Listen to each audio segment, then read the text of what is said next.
Hello. So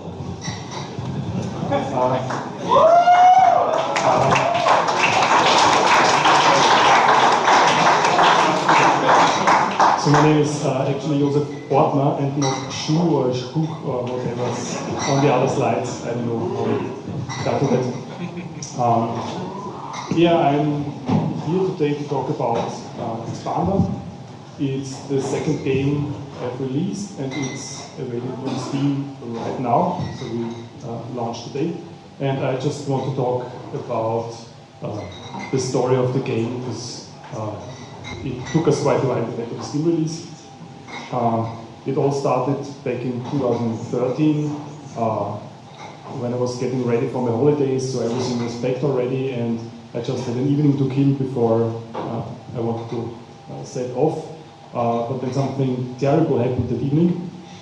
Battle.net actually went down and there was no way to play StarCraft or World of Warcraft. So I was running out of options what to do on this evening.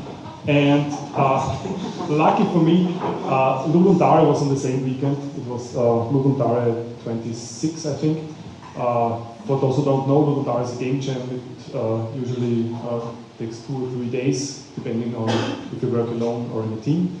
And the theme was minimalism, which is quite nice for me because I'm more of a programmer and not really good with art, so everything that looks kind of minimalistic is something I can do. And I said, okay, before I go to bed, I give myself 5 or 6 hours to try and make a game and see what happens. So, yeah, I sat down and started working. Here's a little time lapse of, I think, the first half of the development process. So the idea was very simple. I wanted to make something that's kind of endless because it was 2013 and it was cool back then. And I thought of games like the Heiße Draht, where you have to be very precise to maneuver around different areas. So my original idea was that there's this endless path where you go through, and the closer you're to the edge of the game, of the level parts, the higher your multiplayer gets. So you can stay small, so that's a bit fast. But do this little block, and it can be scaled around. And if you stay small, you can travel very easily, but you will get a lot of points. And the closer you get to the edges, the more points you will get. So the game was really simple, and it was done in around 5 hours. So I just submitted it to the website and thought, yeah, let's go on holidays. To my surprise, the feedback I got on the site and in the Ludum chat or on Twitter was really good. That's usually not what happens when I submit games to game jams. And back then, me and my friend Armin worked on an RPG and it wasn't really going anywhere. So I wrote to him, hey, this game is very small and very doable for us. Want to invest a few days. Yeah, we were naive back then. And flesh it out a little bit and release it. And he said, okay, let's do it. It took us 2 months in the end, but the progress was really nice. So here's, for example, the first try to visualize the parts where you have to go near the level parts, because it was really hard to explain without any visual feedback. So we started to add those cubes and they rotated, and yeah, we iterated a lot in the first week. And since it was such a small game, it was really easy to try different things really fast. And what we really tried was to not put too many features in. I still have lists and lists of great cool features that would make the game much more better than it is, but I'm really happy that we threw out almost all the ideas and just kept it small. It's a very small game scale-wise, but well, at least it allowed us to release it in the end. So Armin is a graphics guy, so he sat down and iterated the graphics a lot, and that's the final design we came up for the first version we released. So basically, we added a second layer, so we can have different obstacles in 2 different layers where you have to maneuver around and collect those little star cubes in 2 colors. We released it on mobile, on a lot of platforms. I think we were on iOS and Android, of course, but also on Samsung Mobile and on BlackBerry and a lot of other platforms where we never sold anything, but well, we had Unity and we just wanted to give it a try. And we also released a very basic version for PC, Mac and Linux and sold it to the Humble site. But only the mobile game really took off. So we didn't have a lot of big press on the game, but it sold really well because we got some key mentions. We were featured in, I think, like 25 countries on the main site on iOS and the Mac App Store. We got into a quick action category that showed up over a year, where there were like 15 games in them, like Super Hexagon and all those other little Twitch games, and we were with them all the time on the Apple main page. That helped us a lot. We got iOS Game of the Month in Edge magazine, which is a personal achievement for me because it's the only magazine I trust for computer games. And we had a couple of YouTube Let's Plays and Pocket Game Awards and stuff like that. So although press wasn't really good, it sold very well for an iOS game back in the days, I think. After that, we tried a couple of other things. We made an arcade version for the iOS version. We played around with the leap motion controller and stuff like that, but nothing really felt right that we wanted to invest more time, and the project fell asleep slowly, basically. But then, unfortunately, at the start of this year, we suddenly got the green light on Steam, which we completely forgot. We just put it on real life and released it because that's what you do. And no one really thought that this will ever happen. And yeah, when this happened, we basically said, well, fuck. Because although we had a PC, Mac and Linux version, they were never really that good because the game was made for mobile basically, and it was just a side product. So we said, well, we can't really release that because it's 2015 now, and yeah, it will never work. So we forgot about it. But back in September this year, I went on paternal leave, and this was a time where I couldn't work very well in a creative way, because next to a crying baby, that's a bit hard. But I still had enough time to work on something, so I just sat down and opened the project. This was a very old version of Unity, and we had like, I think, 1,000 or 2,000 errors when I opened it up, and I thought, oh, is this really what I want to do? But then I started to put out all these old plugins we used and the old GUI systems, and I rewrote all those parts, and it went it was much quicker than I thought. And I think 2 months ago, roughly, I had a version that actually ran in the new version of Unity. So I sat down and thought again, okay, if we bring it to Steam, it has to have a little extra compared to the version we already had for over a year. So I looked around, and of course I had all these papers with the cool features I could add, and none of them felt really right. But then I remembered that a complaint we got for the mobile version was that our scores are very random basically, because the levels are generated automatically, and if you get a good seed, it's easy to get a high score. So if you have a bad seed, it's hard, and people didn't like that. So I sat down and coded a daily challenge basically, where there's a seeded level you get, and you can compare your scores every day. And I guess that's something people like nowadays, because a lot of games like, I don't know, Spelunky or Binding of Isaac and all those games. What? Shooting stars. Shooting stars. Sorry. This is my last talk on this stage. So yeah, daily challenge is something people like, and to my surprise, it was really easy to program because the Steam API is really good for everything you need for it. So that's a random screenshot from the new version. it's a bit cleaned up. It has all these nice leaderboards. There's the daily challenge. There's the high school list to compare and everything. Yeah, that's the version we released today. So you can throw money at Steam and me now. Yeah, last slide. This is how you can reach me. I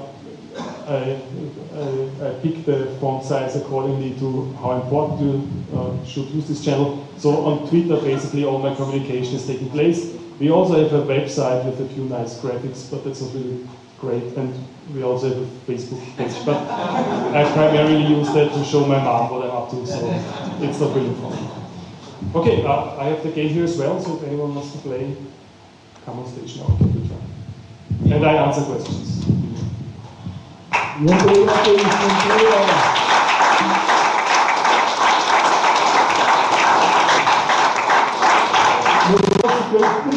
Demo.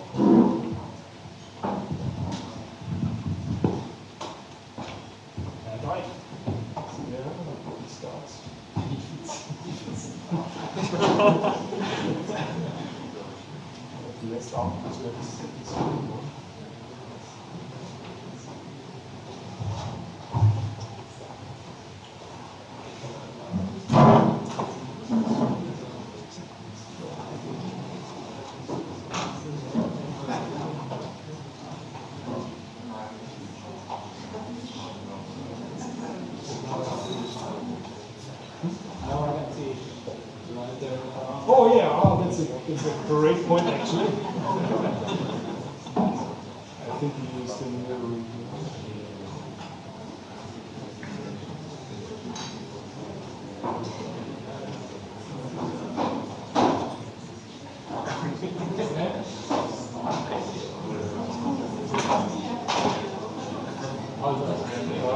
Is the mouse working? No, it's not working.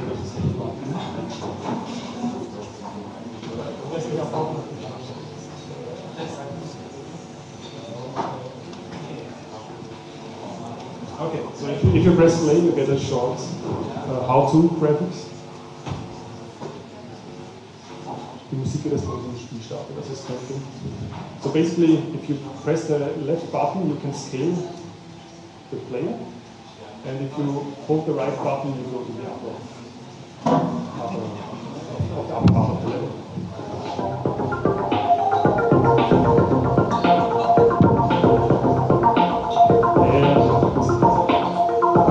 So you can stay small and it's really safe, but we want to collect those cubes on the outside. You press the left button, that works, and then you go up. And you don't want to crash it.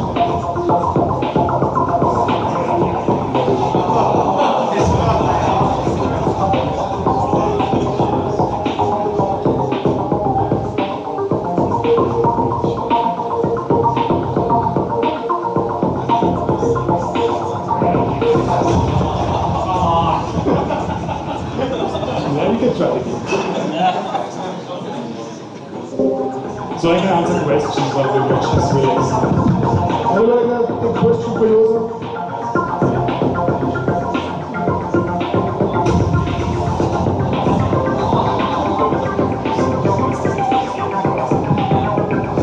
Can you maybe elaborate on what the hell is going on with these stars and stripes?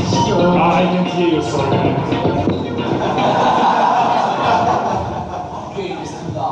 Sure, okay, now I can. So this has a very Independence Day American vibe. so maybe you might want to elaborate on why this has such an American vibe to it. Is there an Austrian version? Yeah, is there an Austrian version? Well, it's not. Actually, Armin wrote a very long article about this topic on our blog on the website, where he discussed that this is not American at all. So basically the red and blue is just to differentiate between the level parts, and the American style is just something your brain projects. If you see that. But actually, I have no idea, because he made the graphics and I just said, yeah, it looks nice. But you can read a very long article why it's not American. Okay. Anyone else? But it can be if you want.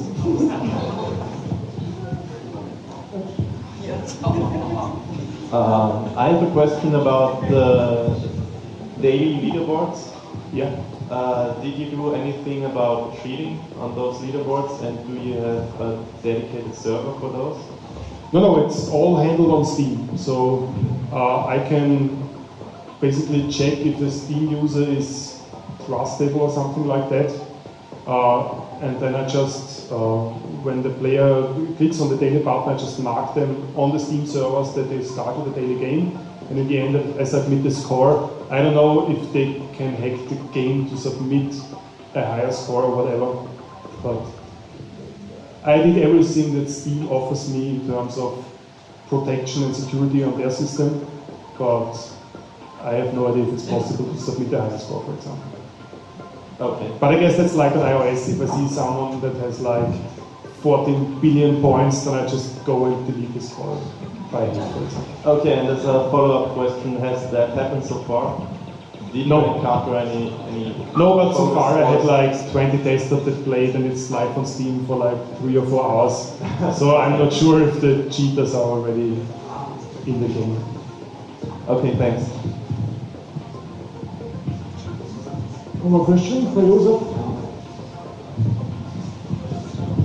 Hello. Why is the camera doing what it does? What the camera is doing? Why is it doing it? Just to make it harder.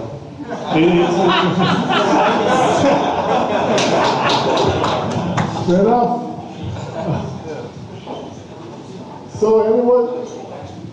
Joseph? I thought so. Just from a developer side, how long did it take to make all the libraries for Steam? 2 days, I think. Okay. Because there's a nice plugin for Unity 3D with the open source Steam plugin, and it works really well, and the documentation is okay now. So it was really cool. So what's new gameplay-wise, apart from the daily challenge? Nothing. Okay. And daily challenges, you have just one try, and then... Exactly, you have one try, and it's Okay. a seed that everyone gets. Yeah. So you can prepare as scores. So you could maybe put in like one of those ideas that you talked about before.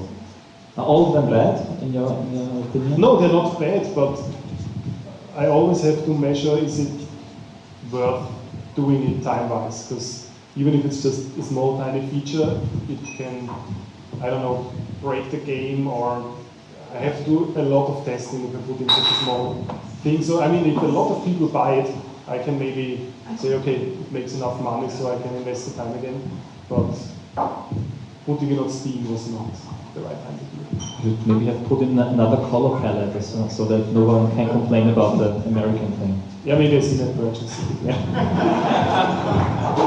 Were you ever thinking of sponsorship by American Popcorn or something? It's not American, read the blog post.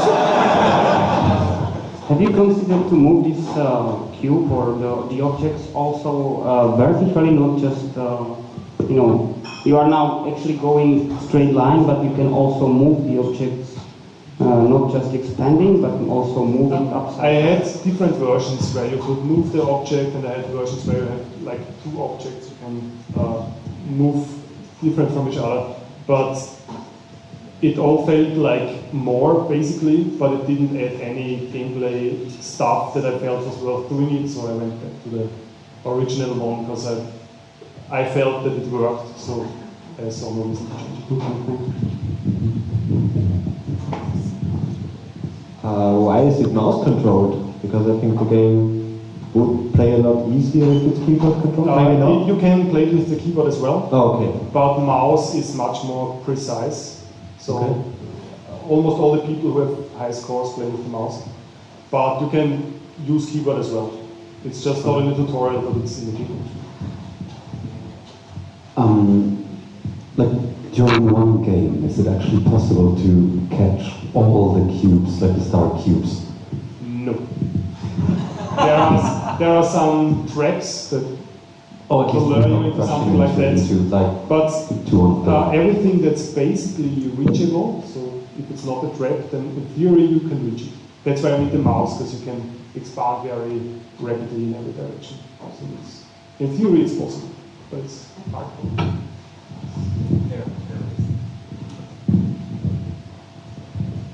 I'm surprised that nobody asked this. Like, was there any like joking around in the Steam community about like the game? You can easily make like an adult joke about it. Like the game's name is Expander, and all the things that you do is getting bigger and smaller. I think there was a review this week where one of those silly jokes came up, yeah. But it's not long enough for Steam for all the 12-year-olds to find out about this.